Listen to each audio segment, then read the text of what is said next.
yeah, I'm going to show you guys some of the stuff we're doing around here. A little update. We got some stuff going to seed here. Crystal, what do we got planted? It's all dying. What is it? It's dying. It's all dying? Don't put that in no damn video. Oh, I'm gonna. Yeah, it's all dying. We need to take them outside so they get fresh air or something. We need to stop freezing so we can just go plant them, but we're just gonna start over. The flowers are doing good. Yeah. But the peas, Alice keeps walking in them. Yeah, she didn't go in the bathroom in them or nothing, so that's cool. She could be peeing. Yeah. We're kind of prepping everything up for Allie's birthday party. And show you guys some stuff on the truck. Okay, we're first going to start off with the brakes.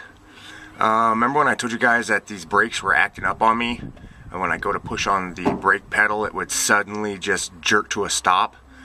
Well, where this corrugated line plugs into, right down inside there is a sensor. And I had to take that sensor out, clean up the end of it, and then stick my finger down and clean up the pin that it makes contact with.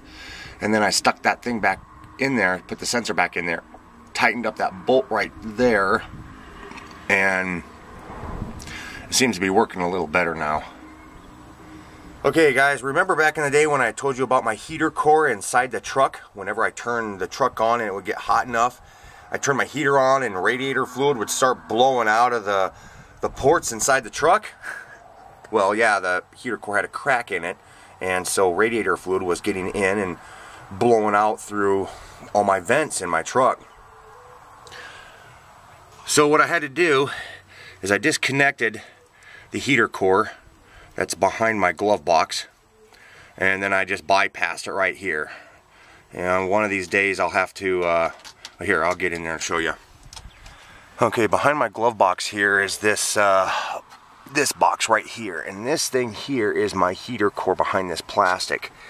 So I'm gonna have to take that out and get down inside there somehow and replace the actual heater core, figure out what's going on, but I have no idea how I'm gonna clean out my vents because I'm sure there's radiator goop just caking the inside of there.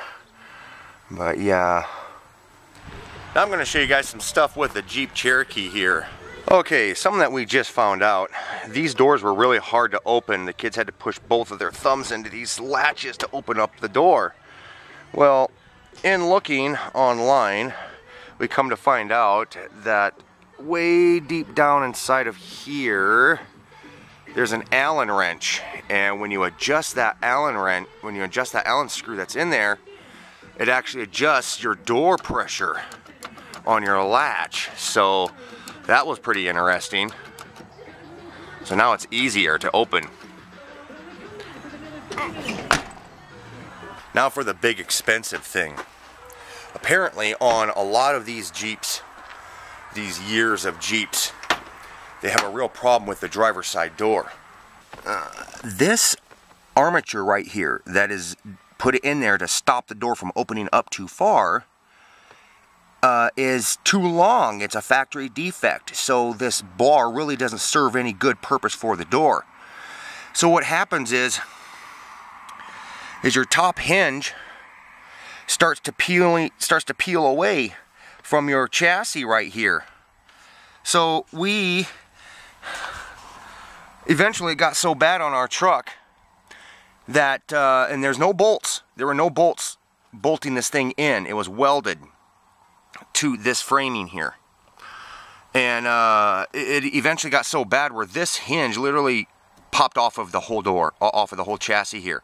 So the only hinge that was holding the door together was that one. So we had to shut the door and lock it and not use it for almost a month and a half to 2 months. Well, finally, we got in contact with a body shop and told them what was going on, and they took the truck in and they took off all the panels. They took the door off. I really don't know how in the hell they did that, but that's just crazy, because I told Crystal I could probably fix it, but then when I got in here, and I'm like, oh my god, dude, where am I going to get the tools to take that stuff apart? Well, eventually, I just said, no, I'm not going to do that. And we called up a body company, and they came in and they took this whole panel off, the front panel off, and then they got in here and they welded the whole plate right back onto the chassis. I think what they did is they took another plate, stuck it in there behind, and then welded this right to that plate. Because I can look way deep down inside there and see that they've got another plate in there behind the chassis steel here. So, yeah. Just a heads up for you guys out there who have these Cherokees.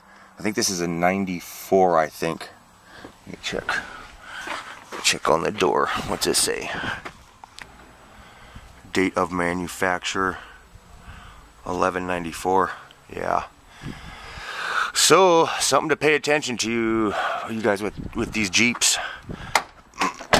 And she also got this dang fancy, well, I shouldn't say it's fancy, it looks fancy, but it was actually relatively cheap JVC radio. She can plug in her iPhone to it. God. Geez, this camera's really dirty. So there's a quick update on our vehicles. One of these days I'll get these lights hooked back up. These lights used to work, but when Allie and Cody were little, they were pulling the wires out all the dang time, so yeah. And I'm still plugging away on the Hyperion car, but I don't want to get too close because there's special stuff that I've done to it that I don't really want to show anybody yet. So alright, there we go guys. See you in the next one, and remember, go check out the link down in the description.